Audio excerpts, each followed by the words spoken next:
دور الجزائر الحقيقة في تونس دور معقول من ناحية الحفاظ على الاستقرار والاهتمام باستمرار الوفاق في تونس، وهذا مهم. الشعب الجزائري كان يرفع علم فلسطين في الساحات.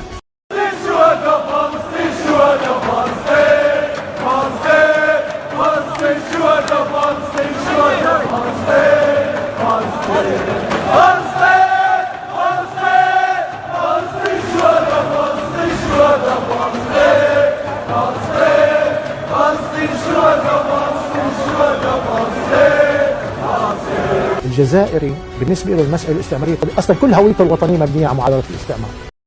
الإسلام والعروبة عندهم مختلطين في معارضة الاستعمار.